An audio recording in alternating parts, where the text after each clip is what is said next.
Olá, está no ar Rodrigo Betting Opinião pela sua TVC, TV Corrida da Manhã. Hoje nós temos um entrevistado que vai nos contar muito da política aqui do Rio de Janeiro, da política nacional. Marcos Vinícius, deputado estadual Marcos Vinícius, presidente do PTB aqui do Rio de Janeiro. Marcos, um prazer você estar aqui conosco. Eu tenho certeza que você vai poder contar muita coisa boa para o nosso telespectador. Prazer é meu, Rodrigo, estar aqui no seu programa. Vou tentar aí aprender um pouco contigo. Mais uma vez, você é um cara que sempre atuamos juntos, em algumas campanhas no Rio de Janeiro, e agora aqui dividindo a sua bancada do programa. Vai ser um prazer aprender enorme. Comigo é brincadeira. Com um professor chamado Roberto Jefferson, você não tem nada para aprender comigo. Eu vou aprender com você, né? Até a voz do Roberto já está pegando já. É muito tempo junto, né? Muito tempo. É a 14ª eleição sempre pelo PTB. Isso aqui é fidelidade. De prefeito e vereador, entre prefeito e vereador. Comecei a primeira em 96 e agora vamos para 2022. Já são 13 para cá, 14ª. Deputado Marcos Vinícius, o PTB é um partido que eu diria que eu acho, na minha opinião, o Roberto Jefferson fez algo muito inteligente. Talvez o PTB hoje seja o partido, digamos assim, em ponto de vista ideológico, mais bem posicionado do ponto de vista de clareza para o eleitorado. É um partido de direita.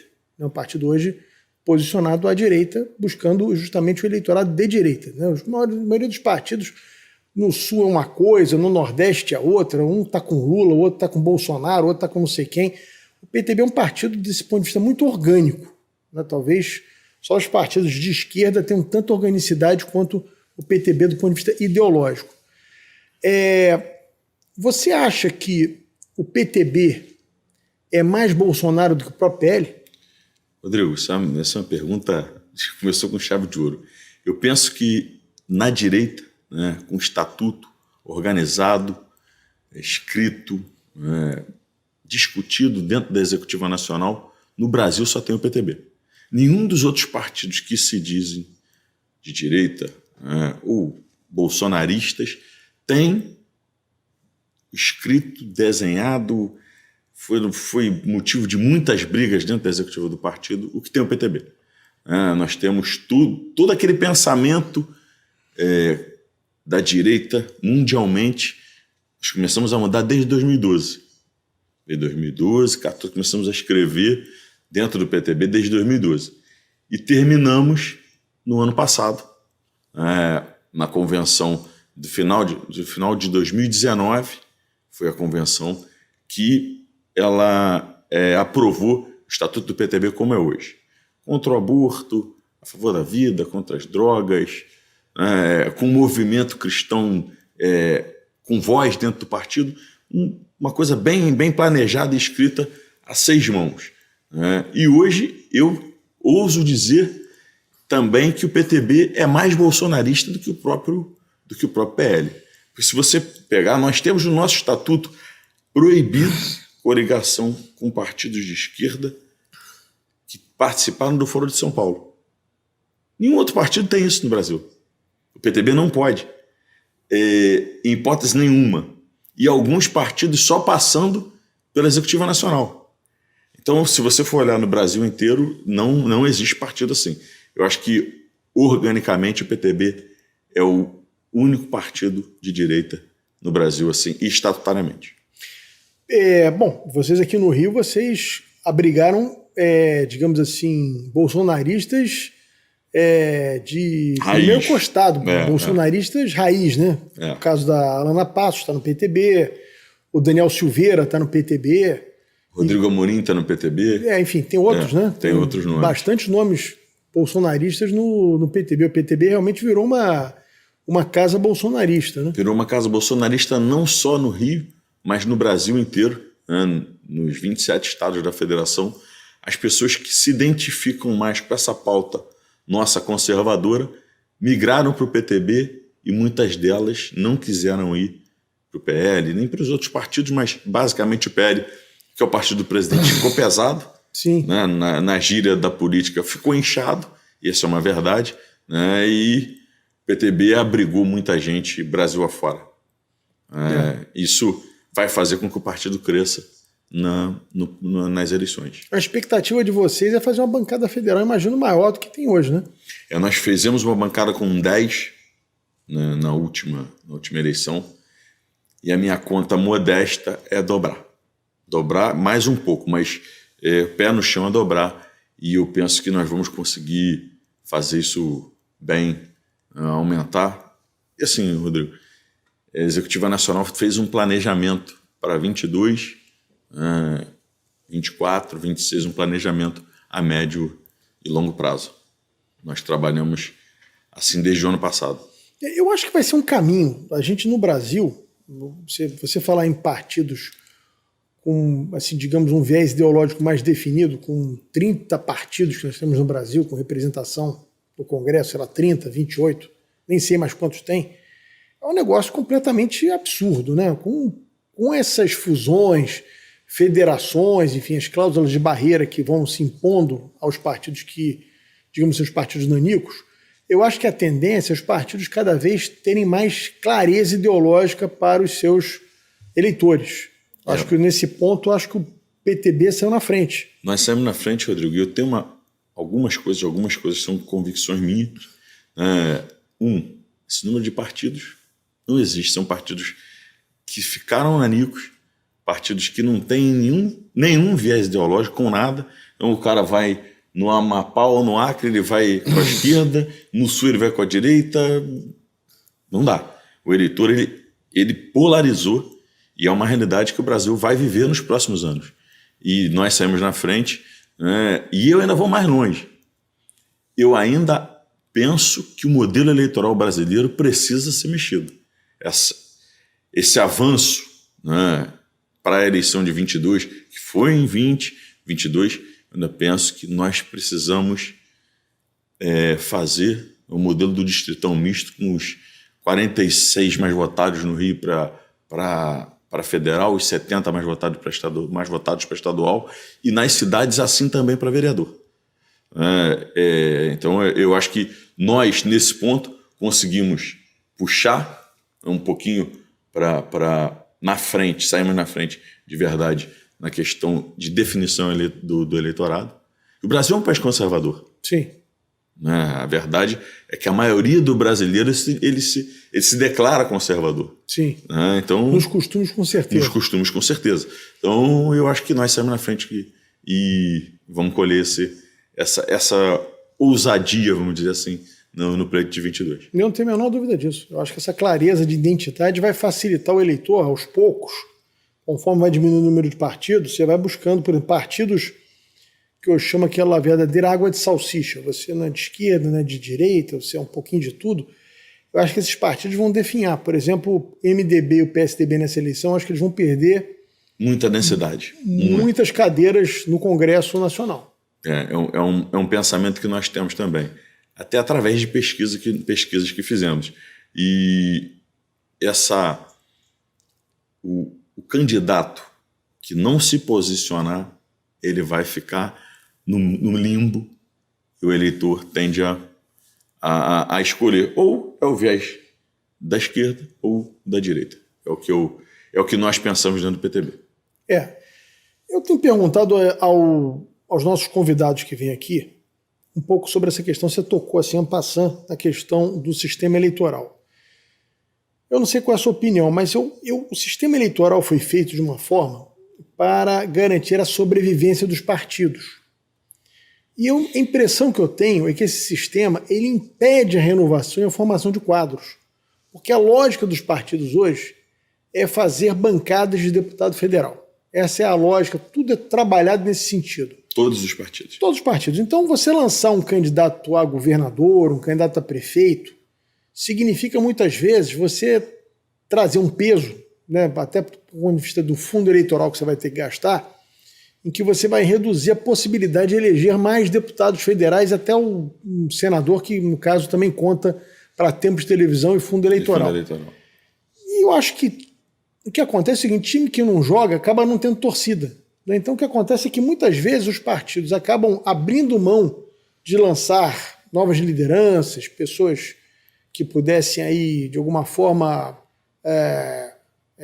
trazer ideias novas, né, conceitos novos, porque a lógica é fazer deputados federais e até senadores que são os que contam, digamos, para a sobrevivência partidária. O fundo eleitoral é o tempo de TV. Você não acha que assim, essa legislação está inibindo a formação de novas lideranças? O que você acha que a gente podia fazer para, no Brasil, a gente poder fomentar, né, o surgimento de novos quadros? A gente vê aqui no Rio de Janeiro houve digamos assim, uma quebra, né, de lideranças antigas aqui no Rio, até por conta da Lava Jato, enfim, houve uma série de fatores que acabaram... E ficou-se um pouco um vácuo, né? Você vê, você tem poucos nomes conhecidos hoje do grande eleitorado, nomes assim que você possa dizer, esse cara aqui vai disputar uma candidatura ao governo do Estado, ao Senado, todo mundo conhece. São poucos nomes hoje que você tem à disposição para campanhas majoritárias, digamos assim. Né? Eu, sim, Rodrigo, sou um crítico ferrenho do modelo eleitoral.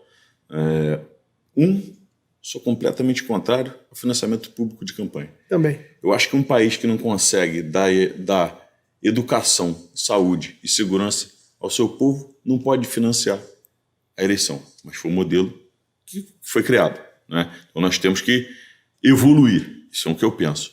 2, essa questão proporcional, e aí eu penso que você há de concordar comigo, no que você lança hoje, né, uma nominata no Rio de Janeiro para federal, 47 nomes. E aí você tem um fundo que ele tem limite. Sim. Né? Cada partido tem o seu tamanho de fundo eleitoral. Você de verdade inibe, né, à medida que você tem um número X de candidatos, e você tem que investir nesses candidatos para poder ter fundo, né, o federal e o senador aqui contra o fundo eleitoral. Aí você não quer lançar um nome novo, porque você vai ter que usar o fundo com candidato a prefeito, a governador, né, e vai deixar de fazer bancada e você acaba perdendo. Inibe completamente a aparição de novas lideranças, gasta o dinheiro que nós tínhamos que estar usando para comprar remédio da segurança e saúde para o povo. E nós tínhamos que ter o seguinte: eu sou do PTB, presidente regional do PTB.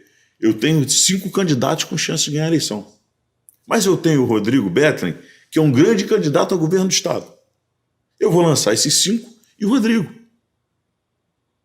E fazer com que o Rodrigo seja conhecido, ou o Marcos Vinícius, ou o outro candidato seja conhecido e leve o nome do partido no Estado inteiro. Dessa maneira de hoje, como está hoje, você não consegue. É impossível. Esse modelo eleitoral foi feito para perpetuar os grandes partidos. Os nanicos tendem a assumir ou a fazer a federação. Né? Você tem o PL com fundo eleitoral muito alto, União Brasil, PT, MDB e acho que o DEM talvez. Não, o DEM virou União Brasil. Virou União Brasil. Tá. Então você tem esses 4 com muito fundo eleitoral, mais 2 sem identidade, que é a União Brasil e o MDB. Né? Sim. PT e PL, um para cada lado. O famoso partido ônibus, né? Entrando gente. Exatamente. Então, assim, PT e PL, um para cada lado, um para a direita e para a esquerda, esses sairão fortalecidos. Eu vejo os outros na esteira de diminuir, né? Desidratar um pouco. A própria montagem de chapa de deputado estadual e federal Brasil afora demonstrou isso. Você teve facilidade de ir mais no PL, União Brasil usou a força do seu fundo eleitoral, PT fez federação, né? MDB parece que fez federação, PSDB, né? PSDB fez federação com cidadania. PSDB fez federação. Então, isso já demonstra o que vai acontecer. Eles não querem diminuir, mas não vai ter jeito. Não vai ter jeito. Então, eu vejo que o modelo foi criado para manter a hegemonia de grandes partidos. Não vai funcionar. Nós vamos ter que evoluir daqui a 4 anos, ou daqui a 2 anos, que seja, num novo modelo eleitoral. Eu concordo totalmente com você. Inventaram digamos assim, uma tese de que a corrupção nascia por conta da necessidade de financiar as campanhas com recursos privados. Isso foi uma tese criada pela Lava Jato. Sim, mas como se você fosse acabar com a corrupção no Brasil, porque você acabou com o financiamento privado de campanha. É um negócio, sim, de uma ingenuidade atroz. Né? Assim, não vai se acabar com a corrupção com leis mais duras, né, com fiscalização mais eficaz, enfim, com um sistema que funcione melhor. Não é você mudando o financiamento de campanha. Não é isso. Você poderia aprimorar o financiamento de campanha privado. Nos Estados Unidos, por exemplo, você tem associações, federações, a Associação dos Plantadores de Algodão. Esses caras vão lá e financiam um determinado deputado que vai defender os seus interesses. Uma coisa clara. Muito, e claro, definido com o imposto pago, é muito mais limpo e menos hipócrita. Sim. Nós precisamos evoluir para isso. Por exemplo, minha primeira profissão é corretor de seguros. Por que não os sindicatos, a associação, a federação Sim. Me ajudar numa eleição, já que eu vou defender a tributação menor. Exatamente. De regulamentação. É claro, isso é nítido. Entendeu? Só que proibiram, maquiaram, né? E eu penso que é vamos dizer assim, um engodo que fizeram porque o correto, o que nós esperávamos, que todo mundo esperava, é que nós já tivéssemos ido para o distritão misto. Você diminui o número de candidatos, gasta menos nas eleições. Eu ainda vou mais longe. Eu sou contra a reeleição no Executivo, um mandato de 5 anos, de preferência que as eleições coincidam. Eu também acho que isso era ideal. Eu defendi isso em 2020, com o negócio da pandemia, aquela discussão vai ter eleição, não vai ter eleição. Aí quiseram jogaram para novembro a eleição. Falei, olha, isso aqui é uma bobagem, né? Porque não vai resolver. Quando acabar a eleição vai ter gente pra caramba circulando, vai depois ter um pico da pandemia novamente, que é impossível, imagina. Você vai falar em fazer eleição sem ter encontro das pessoas? Sem ter gente amontoada? É impossível. Impossível, é mentira. O candidato morre de Covid, mas ele não deixa de fazer uma reunião. Imagina. Não tem a possibilidade. Então, eu peguei Covid na eleição. Eu nem também. Candidato eu era. Então, assim. Eu peguei. No último dia de campanha, eu fiquei com Covid. Eu fiquei os últimos 15 dias de eleição em casa com Covid. Então, de verdade, você tem razão quando diz que é uma mentira. Devia ter colocado a eleição para agora. Então existia, na verdade, ali uma forçação de barra do Rodrigo Maia, que tinha interesse principalmente em eleger o Eduardo Paes aqui no Rio, que a campanha fosse de qualquer forma em 2020. Então adiaram 2, 3 meses a eleição, como se isso fosse resolver alguma coisa. Podiam ter aproveitado a oportunidade, fazia uma extensão do mandato dos atuais prefeitos, até, se fosse o caso, caçando a reeleição deles, impedindo a reeleição, mas você unificava, aproveitava que barateava as eleições. Você não tinha eleição a cada 2 anos no Brasil. O cara sai de uma eleição e já está pensando na outra. Essa história de dizer assim, não, vai ficar muito nome, balela. Balela, você vai botar um prefeito e um vereador só na cédula. Exatamente. Você vai baratear, você vai unificar o discurso dos partidos, do candidato a vereadora, prefeita, estadual, federal. Exatamente. Você começa a dar um sentido mais orgânico nos partidos, o cara vai ter que defender a mesma coisa. Vai ter que defender a mesma coisa.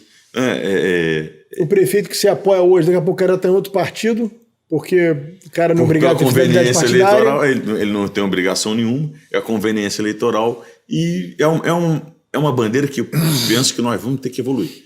Essa discussão vai ter que ser feita, porque esse modelo também não vai funcionar. Não vai funcionar. E é o que você disse. Criaram o grande vilão do Brasil é o financiamento privado de campanha. Mentira. Concordo com você. Mentira. Você gasta 5 bi dos cofres públicos para santinho, tempo de televisão, adesivo, tá errado. Só que tem que ter coragem para discutir essa tese. Você não acabou com a corrupção, você não melhorou a política, você não trouxe renovação. Vamos retirar o peso do poder econômico. Pelo contrário, você concentrou ainda mais. Porque num partido pequeno eu poderia em 2, 3 agentes privados e buscar algum financiamento de campanha. Hoje não, eu não tenho dinheiro para fazer campanha, porque a partido pequeno não tem dinheiro.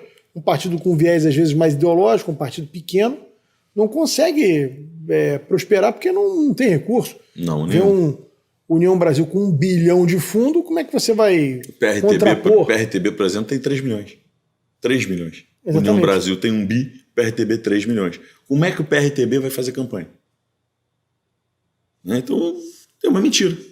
E eu penso que o brasileiro, principalmente o Congresso Nacional, precisa se afastar um pouco da hipocrisia e legislar pensando em quem mais precisa. 5 bi que você tira, imagina o que dá para comprar. Nossa Senhora! De muita remédio, coisa. O que dá para investir na educação do povo brasileiro. Você estava discutindo agora, é o Auxílio Brasil para 2 milhões de famílias durante 6 meses, vai custar esses 5 bi. Vai custar esses 5 bi. Então você podia ajudar 2 milhões de 4 famílias. milhões de famílias em 6 meses. Exatamente. E aí, se você fizer a conta, na verdade, não são 5 bi. Ao longo de 4 anos, são 10 bi. Porque você tem os 5 de agora, mais os 5 de 2024. Mas se você for puxar, a conta ela é muito maior. E o tempo que se perde.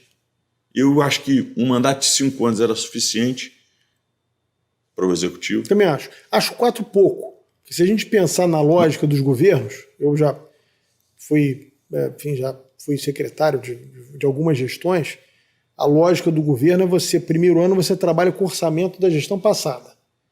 Aí no segundo você planeja, no terceiro e no quarto você começa a executar, no quarto você já está indo para a reeleição. Então acho que 5 anos era o tempo ideal de você ter. Você planeja o primeiro, tem 5 e 4 para executar. Então é o que eu penso que seria o ideal. Mas com o tempo a gente vai evoluir. Vai evoluir. Eu entendo que para muitos partidos não vai dar certo. Você vai concentrar e vai extinguir algumas siglas no Brasil. Assim eu espero, né? Agora, deputado, você acha que óbvio que vocês vão apoiar o Bolsonaro para presidente. Hoje as pesquisas indicam um certo favoritismo, em que pese eu tenho uma desconfiança enorme dessas pesquisas, não é por questão conspiratória, eu não acho que todos se uniram para inventar um número. Eu acho que essas pesquisas estão com um erro metodológico muito grande. O que te leva a crer que o Bolsonaro pode virar esse jogo até o final da eleição? O que me leva a crer é uma coisa muito simples. O erro metodológico, que é muito claro. Tem muitos nichos da população que as pesquisas não entrevistam e não levam em consideração. Eles subestimam os evangélicos. Subestimam os evangélicos. E se você for... Eu vou te dar um exemplo muito claro. São José do Vale do Rio Preto, uma pequena cidade do interior do Rio. Tem 60% de evangélicos. Aí você vai pegando pequenas e pequenas cidades, você forma uma massa muito grande de pessoas que não são levadas em consideração. E se você for olhar, hoje todas as pesquisas, elas começam a se alinhar. Porque a rua não mostra o voto no candidato do PT. É muito mais difícil você encontrar alguém que vai votar no candidato do PT do que alguém que vai votar no Bolsonaro. Então é um voto mudo? Isso não existe. Essa teoria conspiratória eu também não acredito, mas acho que as pesquisas elas estão começando a fazer assim, quem estava 13%, 15%, 16% descendo, Bolsonaro subindo, elas vão se encontrar. Vai ser uma eleição que não vai haver terceira via. Eu não sei onde eu li hoje, não estou lembrado, não vou abrir o celular, mas a terceira via já está descartada. Alguma pesquisa importante, não me lembro o nome agora. E já não acreditam mais na vitória do candidato da esquerda no primeiro turno e com a chance muito grande, com a economia reaquecendo, a gasolina Sim. que o preço caiu. Vamos criar uma onda agora, vai ter uma onda favorável ao Bolsonaro. Favorável ao Bolsonaro. Então eu acredito muito que essas pesquisas elas não retratam a realidade, até porque a gente anda, né, Rodrigo? Sim.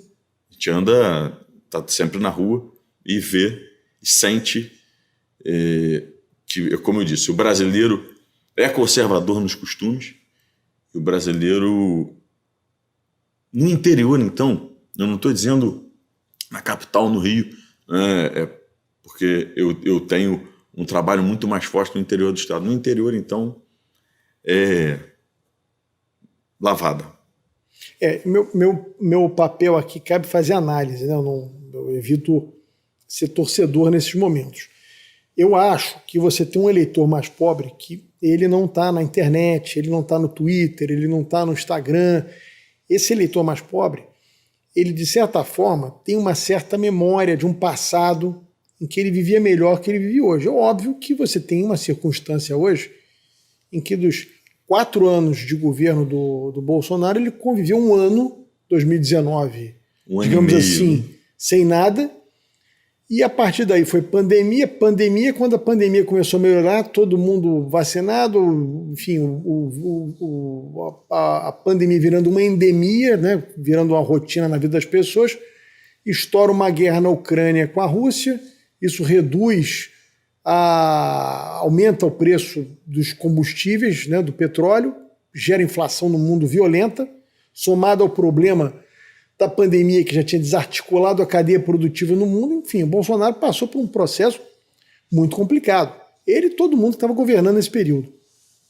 Então, mas a parte da população não consegue ter essa compreensão. Parte da população que eles veem a coisa absolutamente cartesiana. Eu vivia melhor ali, eu vivo pior aqui.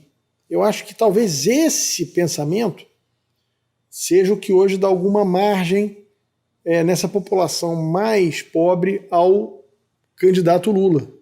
Pode ser que durante a campanha, até por conta da PEC emergencial que foi aprovada no Congresso, redução do preço dos combustíveis, isso cria uma onda, um clima de melhora generalizada da economia, de aumento do poder de compra das pessoas, e eu acho que isso pode beneficiar o Bolsonaro. Eu acho que a eleição vai ser uma disputa muito dura.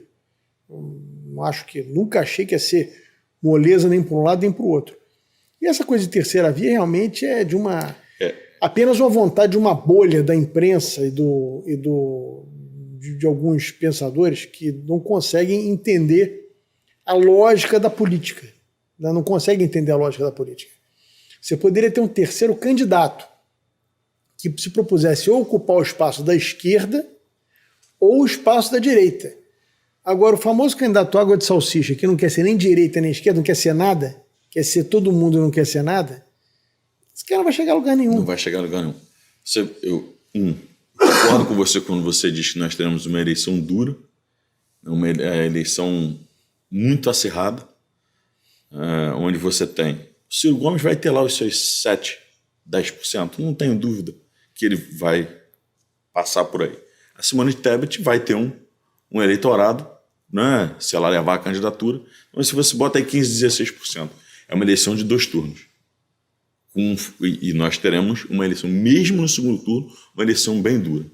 Eu concordo também com você quando você diz que esse eleitorado mais carente, ele tem uma memória que ele viveu melhor um certo período, né?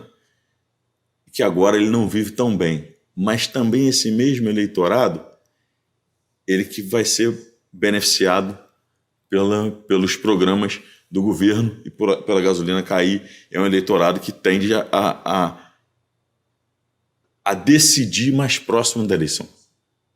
Naqueles 15, 20 dias finais. Então, é onde eu vejo que nós vamos ter uma eleição de chegada. Bom, outra coisa que eu queria te perguntar um troço que eu estou muito curioso, porque o Roberto Jefferson, que a gente falou aqui no início, fiz até brincadeira, que você está até com a voz igual a dele, o Roberto virou uma liderança nacional. Ele se posicionou de forma muito contundente em alguns temas, né? Ele talvez tenha se tornado o líder partidário mais bolsonarista de todos. Ele, enfim, teve uma visibilidade enorme, ele fez críticas muito contundentes a ministros do Supremo, até eu particularmente acho um verdadeiro absurdo esse processo dele, não no Brasil, infelizmente, a gente passou a fulanizar as discussões, ou seja, o mensageiro é mais importante que a mensagem. Então, assim, eu tento não cair nessa armadilha. Eu tento discutir as teses, seja para um sujeito que eu gosto, que eu não gosto. Acho que na democracia você tem que defender o direito do maior idiota que você conhece, ele tem direito a falar as idiotices dele. Passou do ponto, você processa ele por calúnia, difamação, injúria, ameaça, enfim, você tem uma série de artigos no Código Penal. Eu acho que o Supremo, nesse ponto, está passando muito, né, da sua função constitucional e exacerbando no seu poder. Mas o fato hoje é que o Roberto está impedido tanto de fazer campanha quanto de falar em redes sociais, dar entrevista. Você acha que isso vai atrapalhar o PTB? Porque eu acho que o Roberto seria hoje assim, talvez nacionalmente, né, ele aparecendo no programa dos candidatos, não sei nem se valeria a pena ele ser candidato em um estado. Eu acho que ele hoje é uma figura nacional. Rodrigo, assim, o Roberto está impedido de usar a rede social. Eu tenho aqui que concordar com você, gênero, número e grau, com o que você falou, até porque fake news não está nem tipificado no Código Penal. Não, e por que ele vai ser processado pelo Supremo? Ele não tem foro. Pode, ele não tem foro. Bom. Aí o juiz que é vítima digamos, da injúria, da calúnia, enfim, não sei como é que tipificaram isso, mas o juiz que é vítima no processo, ele mesmo julga a sua própria ação? Ele julga a sua própria ação. Eu entrevistei aqui o desembargador, fizemos aqui uma entrevista muito interessante com o desembargador William Douglas, e ele disse aqui, programa, nem na Inquisição houve um processo desse. Nem na Inquisição. É um absurdo completo. Você não acha o crime. O Roberto e o ministro, eles têm... O ministro processa o Roberto, tem uma vitória em primeira instância contra o Roberto, então ele tinha que se julgar impedido do que ele está fazendo. Mas mesmo assim o faz. Tudo que você pode pensar dentro do direito, dentro do Código Penal, do Código de Processo Penal, os advogados do Roberto já tentaram, nada surtir efeito. Então, diferente do que nós pensamos, e o Supremo está pisando e maltratando, vamos dizer assim, sumariamente, de maneira inconstitucional, ilegal. É um processo ilegal. Eu fui afastado da presidência nacional do partido por ter financiado fake news. Olha o absurdo. O inquérito 4781, sei lá o número do inquérito, ele data de agosto e setembro de 20. Eu fui eleito presidente do PTB em fevereiro de 21. Como é que em fevereiro de 21, dentro dos prazos legais, eu só comecei a poder ser gestor do fundo partidário em março, por 12 dias.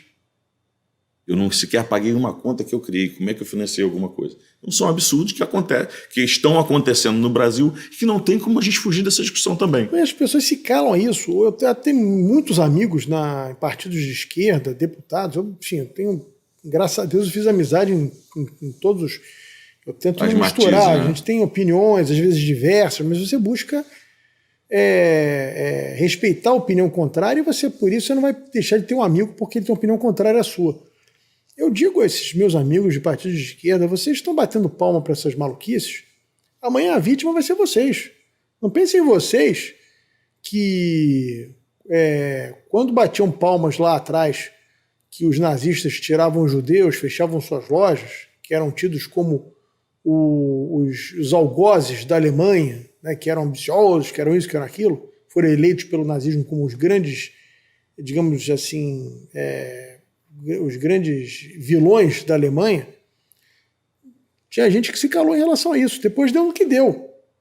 Então, assim, o problema do Brasil hoje é esse. Você fica, é contra o Roberto Jefferson. Então deixa lá o Roberto Jefferson se danar, mas fala muita contra besteira. O Rodrigo, contra mim, contra a Marcela, contra todo mundo. É isso. Contra As todo mundo. pessoas não percebem que você vai formando teses, você vai abrindo uma caixinha de Pandora que você não sabe depois onde isso vai parar. Não sabe.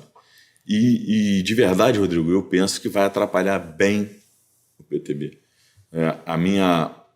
A nossa projeção antes de agosto do ano passado, quer dizer, fez agora 11 meses que o Roberto está preso por crime de opinião. Que eu acho que se, é aquilo que você falou, se você se sentiu incomodado, processa ele na primeira instância. Como já perdeu, mas na primeira instância, foi condenado, né, a pagar uma multa. Mas na primeira instância, tem direito a recurso. A lei é muito clara. E o Roberto e o PTB vai sair, não vai sair tão grande quanto nós esperávamos, porque a gente tem, e eu disse outro dia numa reunião dos presidentes de partido, como vale frisar, como presidente do PTB do Estado do Rio de Janeiro, que tiraram a nossa figura principal, que é o Roberto seria um grande cabo eleitoral para o partido no Brasil inteiro. Para muita gente da direita ele virou um ícone, né? Para muita gente da direita virou um ícone. Por exemplo, Rio Grande do Sul, Mato Grosso, nesses lugares, e alguns outros estados, o Roberto é ovacionado quando chega. Isso vai atrapalhar o PTB, eu não tenho dúvida. E, mais uma vez, a Constituição não dá diz... para fazer um boneco dele? Andar com um boneco dele por aí? A gente até tem, mas não adianta. A gente até tem, mas o ideal seria que ele pudesse... Eu não posso falar, mas eu mandei meu clone. Pega uma fala antiga e manda, mas infelizmente nós não vamos... Eu penso que até pelo menos passarem as convenções, esse processo não vem para a primeira instância como tinha que vir. Um negócio impressionante. Uma covardia absurda. A verdade é que é uma covardia absurda. Eu tenho que me tolir na fala, porque, de verdade, hoje sou... Então, você já foi vítima desse processo. Está me dizendo aqui que você já foi afastado da direção nacional do partido por conta de um ato pretérito, né? Quer dizer, eu não tenho absolutamente nada a ver com aquilo e fui afastado. Você participou daquele filme De Volta para o Futuro e não sabe. Não sei, ainda vai passar. Vai passar. Acho que a gente tem... Eu sou um otimista por natureza, isso vai passar. Não tenho dúvida disso. A gente já teve períodos no Brasil em que as coisas vão se ajustar em um determinado momento. Eu só lamento que eu vejo muita gente boa calada por esses absurdos, porque de alguma forma é interessante... Nesse momento, para aquelas pessoas. Para aquelas pessoas. E isso a grande mídia que reclama tanto de liberdade de expressão não permitir. Foi o que eu disse. Eu luto para que o maior idiota que eu conheço possa ter o direito de falar as suas idiotices. Me atingiu no pessoal. Eu vou processá-lo como eu processei vários. Por calúnia, difamação. O ministro Supremo tem todo o direito de processar o Roberto Jefferson. Todo o direito. É um direito que cabe a ele se ele se sentiu atingido e respeito esse direito. Mas nas instâncias que o Código de Processo Penal indica. Não pode ser inventado um procedimento assim. Ele não pode ser juiz, promotor e... Não pode. O Daniel Silveira, que também está no seu partido, particularmente acho que dificilmente vão deixar ele ser candidato, acho que vão cercear o direito dele ser candidato em função dessa confusão toda, mas foi inventado um flagrante perpétuo. A minha filha estuda Direito. Ela chegou em casa e disse, pai, você tem de achar isso aqui no Código Penal? Não acho, não sei o quê. Quer dizer, o estudante de Direito fica maluco com um negócio desse. O ministro Supremo inventa as regras que não está em lugar nenhum. Assim, então, assim, eu lamento que a gente esteja vivendo isso no Brasil. Lamento mesmo. E falo isso, poderia ser amanhã com Lula, poderia ser com Ciro Gomes, qualquer um. Eu acho que a gente não pode abrir mão da defesa do Estado de Direito, em momento algum. E tem uma coisa é a torcida, e outra coisa é a imparcialidade que nós precisamos ter. E isso não dá para torcer para que seja tudo feito errado para todo mundo. Não dá para torcer para nós sairmos do Estado democrático de direito. Eu digo para todo mundo, as pessoas reclamam da democracia, mas é o melhor regime. Eu não conheço outro melhor. Exatamente, com todos os seus problemas. Com todos os seus problemas, mas é o melhor regime que existe. E isso é tergiversar ao Estado Democrático de Direito para justificar o injustificável. A gente vê coisas assim absurdas. O Bolsonaro reclama do TSE, do Supremo, faz alguma crítica a algum ministro, faz alguma crítica ao sistema eleitoral, ele está atentando contra a democracia.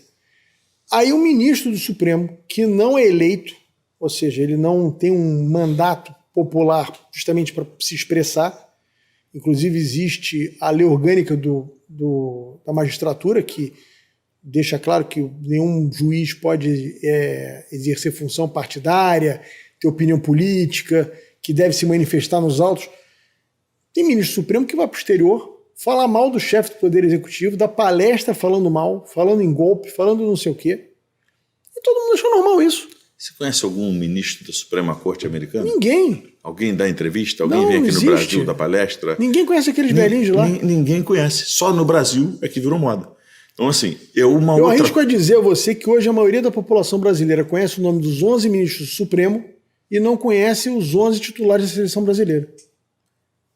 E talvez não conheça os 11 vereadores da sua cidade. Sim. Nas que tem 11, tem umas que tem 9, outras que tem 13, outras que tem, como a capital tem 51, não conhece. Exatamente. Isso a mídia que os 11 ministros do Supremo têm é um negócio absurdo por conta das barbaridades que eles mesmos cometem. Eu ainda tenho uma outra coisa que é também mais à frente. Não pode ser vitalício. Não dá para ser vitalício. Mas isso é uma outra discussão. Sim. Não dá para ser vitalício, não dá para o Tribunal de Contas ser vitalício, não dá para o ministro do Supremo ser vitalício, não dá para o ministro do STJ ser vitalício, não dá. Sim. Por que precisa oxigenar só a política?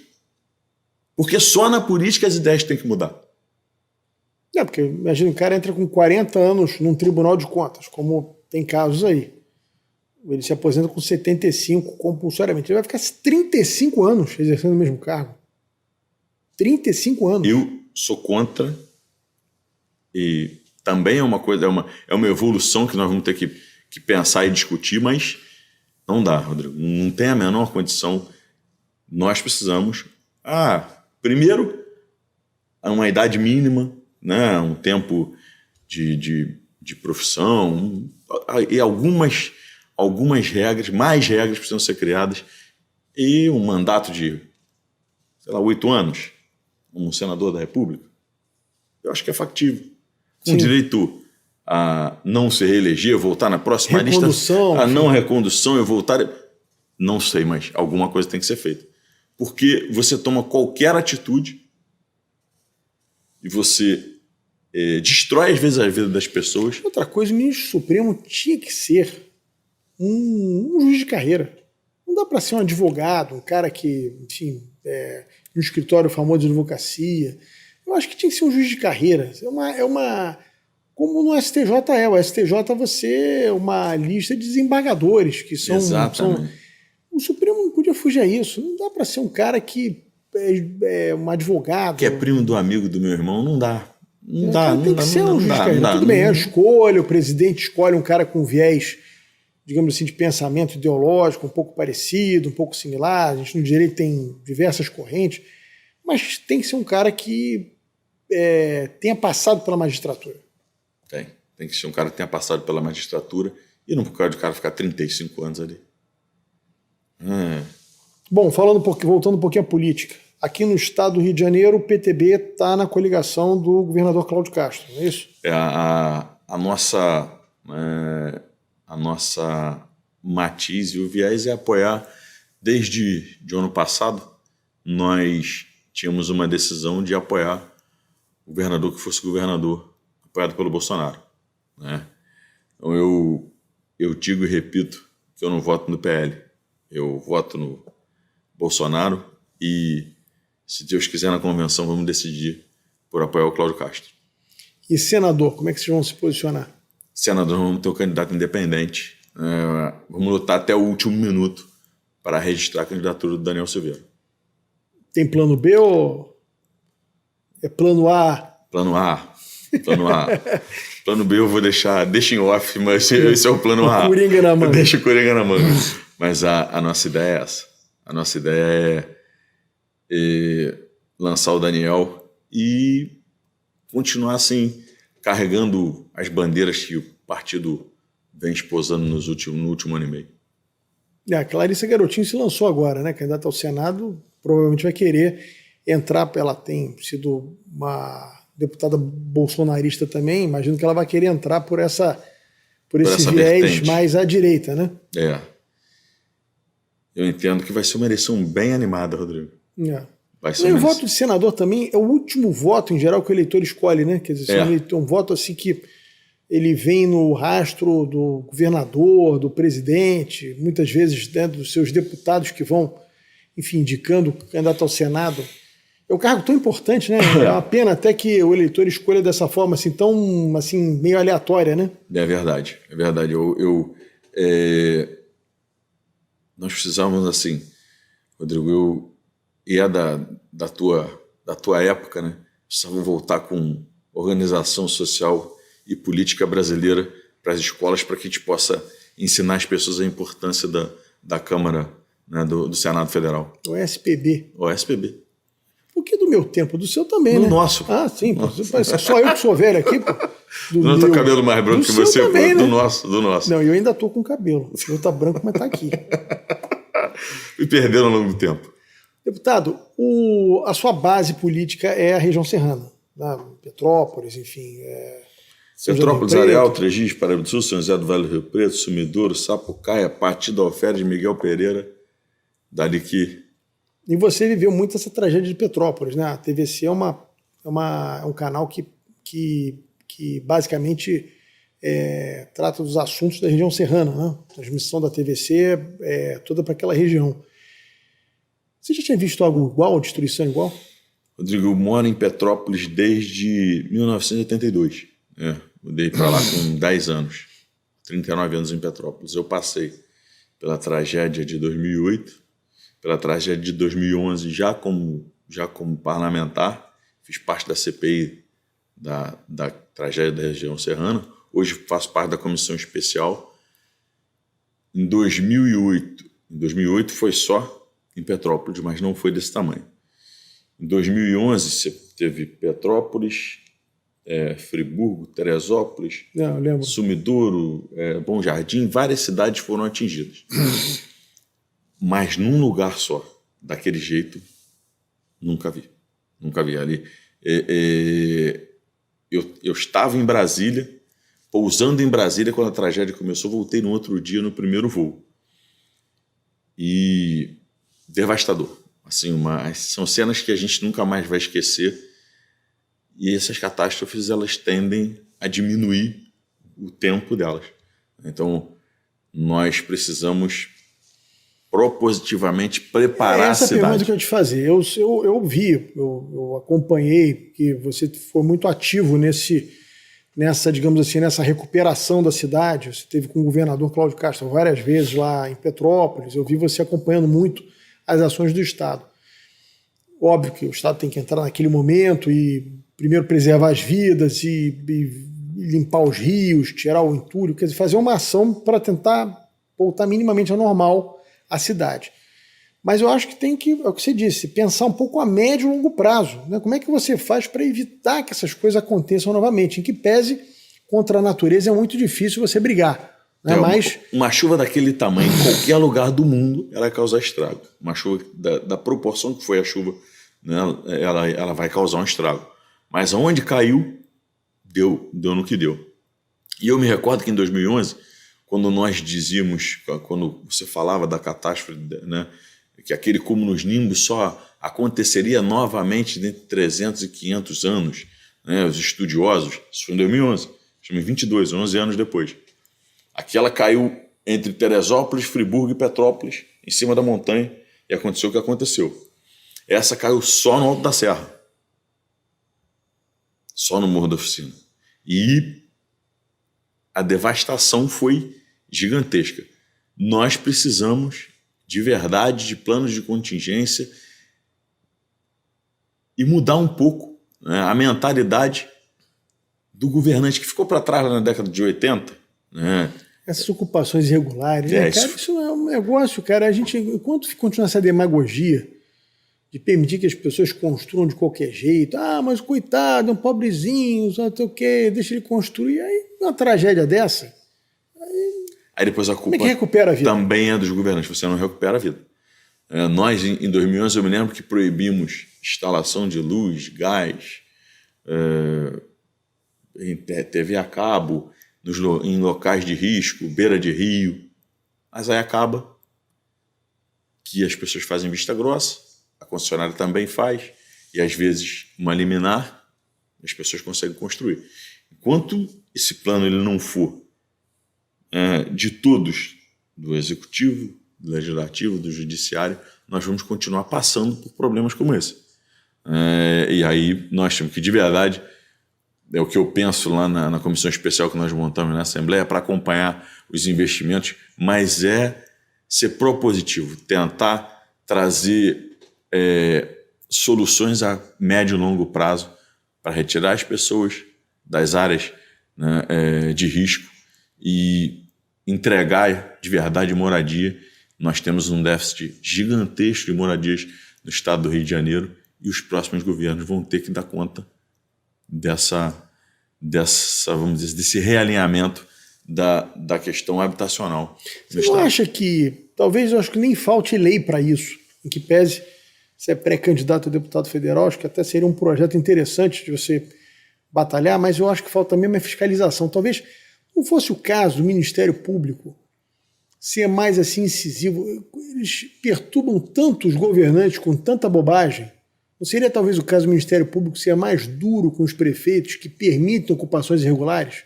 Porque a ocupação do solo urbano é responsabilidade dos municípios, dos prefeitos. Sim. Talvez não fosse esse o caso.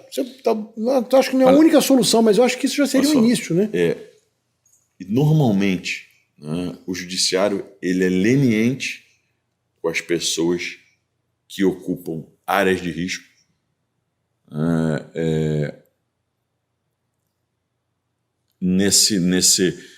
Não é. Eu vou ser bem claro. Eu morava num condomínio em Petrópolis que foi construído numa área de proteção ambiental e fez um TAC, uma termo de ajuste de conduta, para replantio, blá, blá, blá, blá, blá, blá, blá, blá. Eu mesmo, antes de ingressar na Assembleia, algumas invasões começaram a acontecer e eu denunciei. O que aconteceu? Nada. Absolutamente nada. Denunciei no Ministério Público, no IBAMA. E a gente tem que parar, Rodrigo. Mais uma vez, o brasileiro tem que deixar de ser demagogo. Porque depois a culpa é só do político. Agora, vai não tentar fazer um condomínio legalizado para você ver a quantidade de documento, o tempo que você demora. É exatamente onde eu quero chegar. E aí, quando não é ocupação irregular, quando você tem todo um projeto, eu não estou aqui defendendo os construtores, não, eu estou simplesmente dando um exemplo claro do que nós passamos. Não adianta eu legislar e alguém ir lá e autorizar uma construção irregular ou a ligação da luz, né, de energia, porque a casa já estava lá há 10 anos. Não, tem que ser demolida, tem que sair dali. As pessoas precisam entender que elas vão ter que sair de algumas áreas. Só que, mais uma vez, nós precisamos de maturidade não só do poder público, do executivo, do legislativo. Já aparece um dizendo que isso é contra pobre, coitado, não sei o quê. Aí a hora que morrer alguém, esse cara do discurso demagógico, ele dá no pé e ninguém ouve mais falar dele. Não aparece. Aí os direitos humanos somem. Né? Então a gente não dá mais para viver assim. Não dá. Nós precisamos de consciência que nós temos no estado do Rio de Janeiro uma densidade demográfica gigantesca na região metropolitana. E Petrópolis é a região metropolitana hoje, né? E o resto do estado com áreas enormes. Se você for colocar, até aqui na capital é a mesma coisa. Sim. Porque nós fomos lenientes e deixamos que fosse construído. Agora, como é que vai tirar? A política habitacional do Estado, uma determinada época, era promover invasão. Promover invasão. Oficial. Aqui no Rio das Pedras, aqui em Jacarepaguá existia uma indústria de invasão, que o próprio Estado usava retroescavadeira do Estado para aterrar a área para poder o pessoal ocupar. É um negócio impressionante. Isso aconteceu durante um período aqui no Estado. E a gente hoje paga um preço caro por isso. Paga um preço caro por isso. E catástrofes como essa de Petrópolis, como a de 2011, e essa de hoje, fora, né, não só em Petrópolis, mas agora tivemos problema na Bahia, em Alagoas, nós precisamos rever. O brasileiro precisa rever, a sociedade precisa rever esses conceitos do que é possível, do que é permitido, do que nós não podemos mais aceitar. Olha, estamos chegando ao fim do nosso programa, infelizmente. Esse papo aqui, aliás, eu não posso reclamar dos programas que eu tenho feito, porque tem sido extremamente... Para mim tem sido aprendizado cada programa. Assim, e acho que o programa nosso aqui foi bastante... Andou, né? Voou. O tempo voou. Voa. Então eu queria deixar você fazer suas considerações finais. Eu quero agradecer a você primeiro pelos longos anos de amizade aí, né? E dizer que eu estou à disposição. Agora entra o período eleitoral, não vou poder voltar, mas vamos continuar sempre que possível. Tiver uma brecha, é bom. A gente vai trazendo temas novos e discutir o nosso estado, o Brasil inteiro, é muito bom, ainda mais com uma figura, um estudioso da política como você, Rodrigo. Obrigado e parabéns pelo programa. Olha, eu queria muito te agradecer, né? De novo, que é pouco, te agradecer você estar aqui presente conosco.